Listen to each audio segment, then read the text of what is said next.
Hello guys, welcome back to our channel mumsy's cookings and vlogs. അപ്പോൾ ഞാനിന്ന് വന്നിരിക്കുന്നത് ഒരു ഷോർട്ട് വീഡിയോ ആയിട്ടാണ്.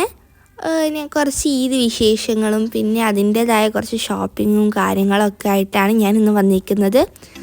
അപ്പോൾ ഞങ്ങൾ ബലിപെരുന്നാളൊക്കെ അടുത്ത് വരുന്നതുകൊണ്ട് തന്നെ കുറച്ച് ഷോപ്പിംഗ് ഉണ്ടായിരുന്നു. ഡ്രസ്സസും പിന്നെ ഷൂസും അങ്ങനത്തെ കാര്യങ്ങളൊക്കെ വാങ്ങാനുണ്ടായിരുന്നു. ഡ്രസ്സുണ്ട്, എന്നാലും കുറച്ചൊരു എക്സ്റ്റേണലായിട്ട് യൂസ് ചെയ്യാൻ പറ്റിയ കുറച്ച് ഡ്രസ്സസ് വാങ്ങാനായിരുന്നു പോയത്. പിന്നെ മാത്രമല്ല, ബലിപെരുന്നാളിന് ഫുഡ് ഉണ്ടാക്കാൻ വേണ്ടിയിട്ടുള്ള കുറച്ച് സാധനങ്ങളും അങ്ങനത്തെ കാര്യങ്ങൾ വാങ്ങാനാണ് ഞങ്ങൾ മാർക്കറ്റിലേക്ക് പോയത്. ഇതൊരു ഷോർട്ട് വീഡിയോ ആണ്. ഈ ഒരു ഷോപ്പിങ്ങിൻ്റെ ഡീറ്റെയിൽഡ് വീഡിയോ പിന്നെ ഞങ്ങളുടെ ചാനലിൽ അപ്ലോഡ് ചെയ്യുന്നതായിരിക്കും. അപ്പോൾ ഞങ്ങൾ പോകുന്ന വഴിയിൽ നല്ല രസമുണ്ടായിരുന്നു. ഞങ്ങൾ പോയതൊരു ഏകദേശം ഒരു അസറൊക്കെ കഴിഞ്ഞിട്ടാണ്, ആ ഒരു ടൈമിലാണ് ഞങ്ങൾ പോയത്. അങ്ങനെ ഞങ്ങൾ അസറൊക്കെ നിസ്കരിച്ച് വീട്ടിൽ നിന്ന് ഇറങ്ങിയ സമയത്ത് ഒരു നല്ല ക്ലൈമറ്റ് ആയിരുന്നു, പ്രശ്നമില്ലായിരുന്നു.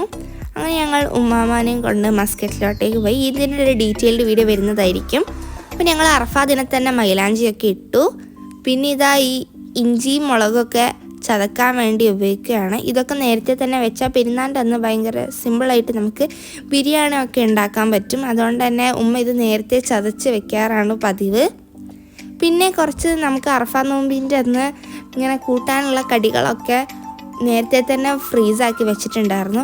അതാകുമ്പം ആ ദിവസം നമുക്ക് നെട്ടോട്ടം ഓടേണ്ടതില്ല എന്ത് ഉണ്ടാക്കാമെന്ന് പറഞ്ഞിട്ട് ഇങ്ങനെ ചെയ്യുന്നത് ഭയങ്കര ഈസിയായ മെത്തേഡാണ്. പിന്നെ ഇവിടെ ഒമാനിലിപ്പം കാരക്ക സീസൺ ആട്ടോ, അഥവാ ഈത്തപ്പഴ സീസണൊക്കെയാണ്. അപ്പം ഉപ്പാൻ്റെ കുറേ ഒമാനി ഫ്രണ്ട്സ് ഇതുപോലെ ഈത്തപ്പഴം കൊണ്ടുവന്ന് തന്നായിരുന്നു. അതുകൊണ്ട് തന്നെ ഭയങ്കര ടേസ്റ്റായിരുന്നു കേട്ടോ. ഈത്തപ്പഴത്തിന് കഴിച്ചാലും കൊതി തീരത്തുണ്ടായിരുന്നില്ല. അങ്ങനെ ഞങ്ങളുടെ ഈ ഷോർട്ട് വീഡിയോ ഇഷ്ടപ്പെട്ടാൽ ഞങ്ങളുടെ ചാനൽ മറക്കാതെ സബ്സ്ക്രൈബ് ചെയ്യുക, ലൈക്ക് ചെയ്യുക, സപ്പോർട്ട് ചെയ്യുക. നെക്സ്റ്റ് വീഡിയോ വരുമ്പോഴേക്കും ബൈ.